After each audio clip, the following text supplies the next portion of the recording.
Lisa. Great, thank you. I am going to start your introduction so that we can hear your presentation. So this presentation is on data on impacts to safety assets. Today, we estimate that over 100,000 impacts happen to safety assets every year.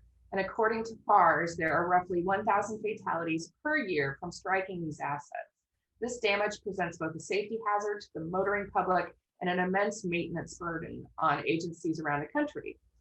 Charlie with 3M will share some statistics and observational data on these impacts and demonstrate how their impact detection system helps agencies keep track of damage so assets can be returned to safe working order faster. And Charlie is the global marketing manager with 3M's Transportation Safety Division. He focuses on bringing digital products to roadway infrastructure in order to make our roads safer. So Charlie, I'll turn it over to you. Great, thank you so much, Lisa. Yeah, as Lisa mentioned, I'll start here by talking about some of the problems with roadside impacts as we see it. Well, I'll speak very briefly about a system called the Impact Detection System that we've launched to help address this issue. And then I'll talk about some of the data that we've been able to collect from this system to learn more about the types of impacts that are happening on our roads. So just to begin with, I want to spend a little bit of time talking about the problem with roadside impacts. The data I have here is from 2019 from FARS. I'm sure many of you have experienced the same situation. When I talk to road agencies around the world and around the US, what we've seen is since the pandemic, speeds have increased even when ADT has decreased.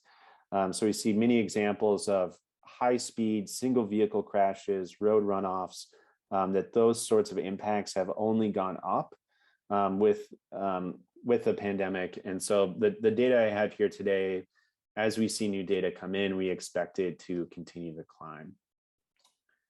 Just to begin with here, we know from looking at accident statistics that single vehicle crashes to safety assets result in fatalities today. It could be a result of simply the severity of the accident, or in some cases, we've seen that the maintenance of safety assets is not exactly as intended and the device is not performing as it was designed to, unfortunately. Some of what we see is we know that nearly 1,000 fatalities happen per year with safety assets, and the types of assets here I'm focused on are things like traffic barriers, signs, and supports, as well as guardrails and guardrail end terminals. So this is a type of impact and a type of fatality that we see on our roads today. And when we look at single vehicle crashes in general on our roads, what we know is that they happen pretty much anywhere. We see that they happen in rural environments, in urban environments. We see that they happen at daytime. We see they happen at nighttime. So there's really no stretch of roadway that's immune from this type of single vehicle fatality, unfortunately. And when we zoom out, the problem is not just fatalities. The problem is just the scope and scale of the damage that's happening to these safety assets. Based on these statistics, we estimate that there are over 100,000 collisions to these type of safety assets every year. And when I think about that problem, that's an enormous number, and that's an enormous task for road owners around the US to take on. That's a lot of damage that first has to be found and positively identified. It has to be inspected to diagnose the scope of the problem, and then a maintenance process of some kind of repair or replacement needs to take place. So we just see a tremendous amount of damage on our roads, unfortunately, that needs to be maintained, replaced, and repaired. And when we think about the problems here, what we know is that it's really hard to know when this damage has occurred. And there are several reasons for it, but when we speak to agencies in the US, there are really two buckets of damage where really we would hope that agencies would know about it quickly, but unfortunately that doesn't always occur.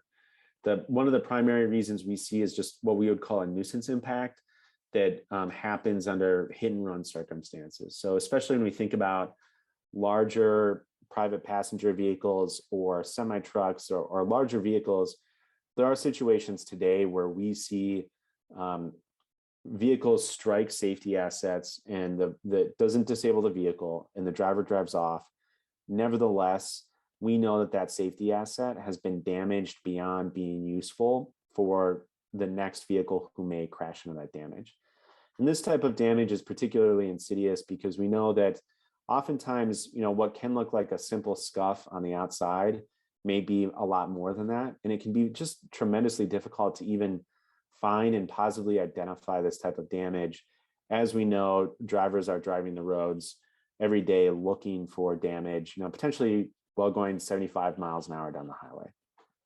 The other bucket that we know that occurs is, in many cases, we talk to agencies where the expected process is if there is damage to a roadway asset where it's disabled the vehicle, highway patrol or the fire department or law enforcement in general needs to come out and respond. Typically, the intended process is a police report is filed, dispatch notifies the road owner, and the road owner goes out and starts that repair process depending on what the SLA is for that type of damage. Unfortunately, while that's the process on paper, we have observational data that shows that just doesn't always happen. These types of scenes can be chaotic. There are many reasons why there can be a communication breakdown. But the moral of the story is here that a lot of the times when an agency is looking to law enforcement and trusting law enforcement to notify them of the damage on the roads, it's just not happening. And again, this creates a scenario where it then becomes the responsibility of the agency to go out and find this data. Some of the other problems that we see, I already touched on the inspection piece a little bit. First round of inspection is often at 75 miles an hour driving down the road. Beyond that, other challenges we see are documentation and data. So it can be difficult to understand, okay, how many of my attenuators in my road were damaged last year? Are any of them repeat incidents that happened in a specific interchange or intersection that might tell me something about changes I need to make to that road? And what types of maintenance activities needed to be performed and at what cost? Those types of simple questions often today can be incredibly hard retrospectively or at the end of the year to answer. And beyond just looking at this type of information over time, it's certainly very difficult to answer this information today on our roads, to answer basic questions of, on my road, how many assets are damaged right now? And where are they? And where are they at in the inspection and maintenance process? Those sound like simple questions, but can just be tremendously challenging to answer, especially as we think about the volume of damage that we're talking about on our roads. So to address the safety challenges we see with damage to safety assets that has the potential to create a hazard for future drivers that may strike that same place, we developed the 3M impact detection system in partnership with a company called Pilot. And the way it works is we have two devices, one we call a gateway and one we call a node. Both of these devices attach directly to safety assets. They detect when an impact occurs, and then they alert the roadway agency about that damage. The primary difference between these two devices is that the gateway is cellular enabled, so it uses a cell connection to relay this information to the cloud. The node instead uses a mesh network to ultimately find a gateway and then use that gateway to get information out. And the reason for doing that is our goal here is to maximize the number of assets that are monitored as economically as possible. Certainly, we know that connected device fees can add up over time. And this is something where we're driving to bring the cost of that down to maximize assets that can be monitored. And then all of that monitoring can be managed from inside of a web-based dashboard to keep track of what damage has occurred, where is it on our roads. Just to put a finer point on this mesh network piece, we've created, this mesh network is capable of daisy chaining to a gateway. So not every single node needs to attach directly to a gateway. Nodes are able to, be strung along like a stretch of guardrail or cable barrier, or maybe be dotted around a system-to-system interchange, those types of contacts. So not every single one has to be next to a gateway. Again, expanding the number of assets that can be easily monitored. So that's just a little bit about how our system works. The part that's really exciting to me is the data we're starting to get from having deployments out on our road. And I'll give you just a couple examples from real world installations that we have. I've removed the actual figures from this, but I think you'll be able to tell from the charts some of what we're starting to be able to gather. When we look at just some summary statistics of the types of damage that this system is able to pick up on our roads, and when we see comments logged based on inspections of this damage, one of the first things that I find incredibly striking is that most of the damage and the impacts that the system is picking up are what we would classify as minor impacts. So damage that is maybe not as significant, is maybe not as obvious, but nevertheless has compromised the crash worthiness of the safety asset. And we find that over half of the incidents are that type of damage. And this is exactly the type of damage we're going after, because oftentimes dramatic impacts, agencies and road owners are going to know about that damage anyway. But what we're finding is that the damage that's harder to know about and takes more time to know about is actually most of the damage that's happening on our roads. And that was an incredibly eye-opening statistic that we saw. We also were able to put a finer point on some of the kind of time of day damage that we see. So we have statistics that confirm in general impacts are happening, during the daytime, during the nighttime. We're able to see that really most of it is happening either in the middle of the night or during morning rush hour. So that gives us a sense of when this damage is occurring, and also when the motoring public is kind of most exposed to immediate damage. In particular, this helps us really understand that it's the morning commute that oftentimes is the area that deserves the time and attention, especially as we think about there might be instances where the ability of a road owner to respond quickly has the potential to return part of the road to being functional faster, which minutes translated to tens of thousands of cars potentially has just an enormous impact on the motoring public. Going deeper into individual impacts that we saw in some of the information we were able to see, similar to what we saw with minor impacts, in general, what we saw is that notifications from dispatch, notifications from law enforcement happen less than half the time. So more than half the time, it becomes incumbent upon the agency to find this damage. So it's really, again, eye-opening to see just how many impacts we're talking about, where it really is up to the agency to find it. Something that was cool to see was we were able to get information based on the logs of inspection reports of the response times to this damage. And what we were able to deduce is that about half the time, the road owner was able to get there within less than an hour of that impact occurring. And in some cases, the road owner was able to get there even before emergency responders got there. And so, while the goal of our system is not to claim 100% perfection on always notifying an agency right away, that's not something we can control with a cellular network that we don't own and operate. Having said that, there are times where it does create an opportunity to respond much more quickly than otherwise would be possible. And it's just really cool and empowering to see agencies being able to respond that quickly, and the benefit that creates not only for the immediate safety of that driver, but the benefit it creates to traffic and safety of passing traffic during, say, a morning commute. It's just really cool to see. And then lastly, we are able to just track the performance of our own products on the road. We know that increasingly we see connected devices on the road, and it's important for us to see that our devices are working as intended, and we are able to identify only a handful of instances where our device was destroyed in the process. But again, this creates easy and powerful summary data to understand what's happening when and where on a road owner's network. So if I just had to summarize, how does this type of system help based on what we see with the enormous amount of damage out there on the road generally, and specifically with road owners where we see that law enforcement responses are spotty, minor impacts are common. In that type of context, what we've been able to see is that having these types of connected products, not only from 3M, but other providers, is able to notify customers and agencies of impacts much faster, especially in the case of hit and runs or minor impacts. And the sooner that damage is found and understood what the scope of it is, the faster that asset can be returned to safe working order. that minimizes the risk to the motoring public in that process. And that's important because we now have positive and confirmed data that demonstrates that many assets are impacted more than twice within a 1-week period. And that just speaks to how quickly and how important it is for an agency to respond quickly given that risk.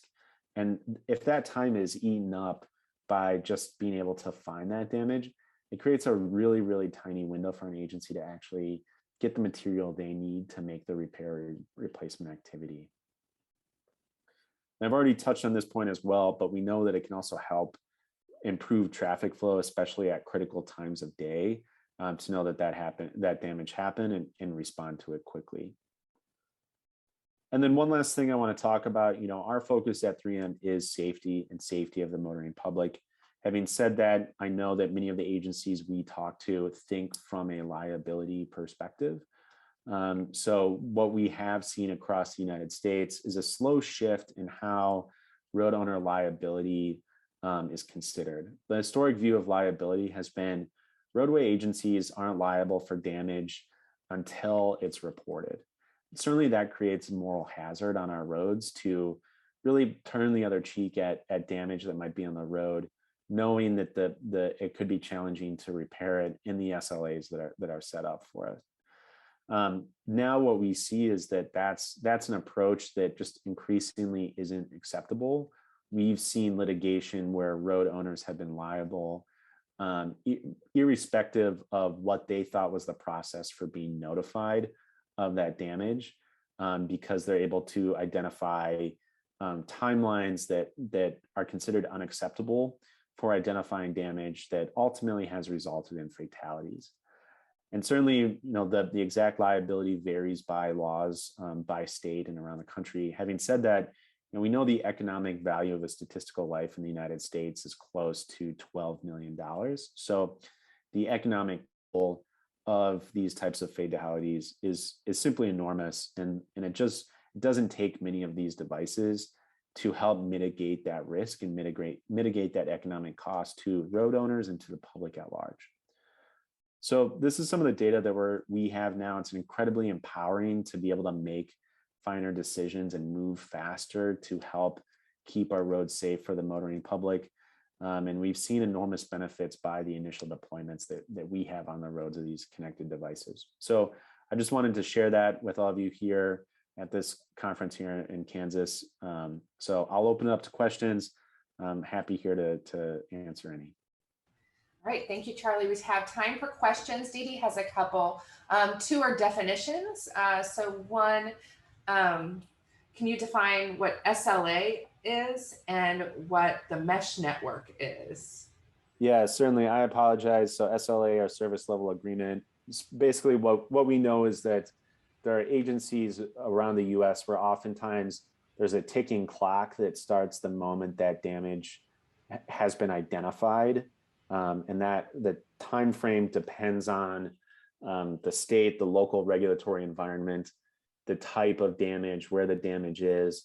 But typically we see that there's some sort of expectation around time to return an asset to safe working order once that damage is identified. And so when I spoke of an SLA, that's what I was speaking of. And then a mesh network, from a definition perspective. So mesh networks vary. Typically what they are some sort of radio communication that is used to relay information between hard good devices as well as a cloud environment. So I think the most common type of mesh network that we may encounter in our own lives is like if you have a Wi-Fi signal booster in your home or in your office. I know during the pandemic, I've had to install a couple of those in my home. That would be an example of a mesh network where you are using a hard good device to relay a radio frequency farther than it otherwise would be relayed. In particular, the mesh network that this product uses is comparable to Zigbee. So the frequency is 802.15.4. Excellent. And Dee Dee has another question. Where would you place the device on your piece of equipment so that it doesn't get damaged when the equipment gets damaged? Yeah, so it will certainly vary by type of asset that we're talking about. Where the goal is obviously to maximize the ability to detect an impact while minimizing the damage to the asset. So in the case of like an attenuator, having that device towards the back of the attenuator is sufficient for picking up damage or detecting an impact. So the goal is to, say, an attenuator, put it on a crossbar towards the back of that attenuator. On something like a guardrail, we're able to put that on on the back of a guardrail, and we know that this device is able to pick up impacts that happen 250 feet away. So it doesn't have to be a head-on collision. You don't need many of these to detect this damage on say, a guardrail, for instance. So those are just a couple of examples of how we think about deployment to minimize damage. So Dustin has a great question. Is it possible to connect the devices through wireless connections to existing fiber networks within the right-of-way to avoid costs from mobile data networks? Yeah, that's a question we get frequently, especially as we have seen that infrastructure continue to be built out on roads across the US. It's not something currently available. It's something that we think about a lot, and certainly a goal going forward. Again, as our goal here is to distribute these as economically as possible. But today, no, that's not something that's available. Right. Dee Dee asks, does the product work in rural areas with limited cell service? Yes, the product does. It certainly depends. If the limited cell service can be, a wide range of outcomes of what that actually looks like. I mean, in an area with absolutely no cell service, no, this is not something that could be deployed. But there are areas where, for instance, if we think about how to be creative with that mesh network, if you imagine maybe there's an area that's like next to a hill or something where part of the hill gets a better connection than the actual place on the road where you would deploy it, you could think about a deployment configuration that puts that cell-enabled gateway, say, up on that hill, not actually attached to an asset, and then you daisy chain nodes to get to the point where that's where you're actually monitoring the asset. And there are certainly some rural applications in mountainous locations where we are deploying those types of configurations today. So when you think of the organizations that have used these in the past, what types of roadways are they focusing the most on, and how do they select ones to either pilot, or are they putting them out on all of the roadways within their system? Yeah, so what we see initially here, the areas that we find road owners to prioritize, I would say, tend to be at the extremes. And the extremes that I think of are high ADT applications where we know that impacts happen frequently, where a lot of vehicles are going to drive by in a short period of time, which creates a substantial amount of risk for the motoring public. So, typically what we're talking about there are freeways and urban areas. So often those types of areas are a top priority for application. The other extreme that we hear a lot about are actually rural areas where, ADT might be lower, but it can be 3 months before someone is out there on that road actually looking to see if that safety asset is still functioning. Oftentimes if we think about even like a stop sign in rural areas might be the only safety asset in line of defense that's out there.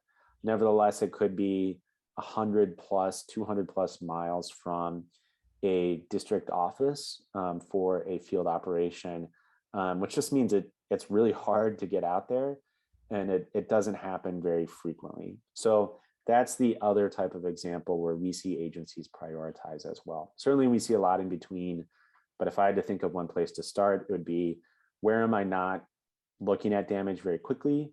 Or where do I know that vehicles are likely to strike in the same place twice relatively quickly? Excellent. And how do these impact detection systems work in extreme weather, extreme heat? What is the durability of them? Yeah, great question. We at 3M, we're located in Minnesota, so we're very sensitive to adverse weather and cold weather. We have deployments in hot, cold, dry, rainy environments right now. We've worked very closely with a variety of certification bodies to confirm product performance under both high temperature ranges as well as testing for ingress protection from water and dust. So those are the things that we've been testing for to confirm component functioning, and we've been very pleased with the results. The primary thing that we focus on the product is the battery. So we've vigorously safety tested it at extreme temperatures to confirm performance and also just confirm operation. So what we've seen is that, especially at extreme low temperatures, we know that the device may temporarily not relay information out to the cloud. But once that device warms up again to say -20, we expect that device is able to then actually notify of impacts that may have occurred during that time. Excellent. Well, thank you so much, Charlie. This is great information. I know it's something that we deal with a lot in Kansas. So just as you drive down the street, you see a lot of assets that have had impact with vehicles and the challenge. And I really appreciate you bringing the liability up of that, because that has been kind of the discussion in the past by some is, well, until we acknowledge it, we don't have to fix it, and Yeah. I appreciate that kind of, we need to think beyond that. Yeah, absolutely. And we know it's not easy always to think beyond that. I think what's helpful is, and that some of that data I showed, it starts to create a justification and a case for maybe why we need more resources to allocate to inspection, replacements, and repair activities as well. So it can also, the data can help advocate for getting the funding we need to move faster on this type of damage. Awesome. Thank you, Charlie. Thank you for your time today. We have one more session coming up right now, and we're going to see you there.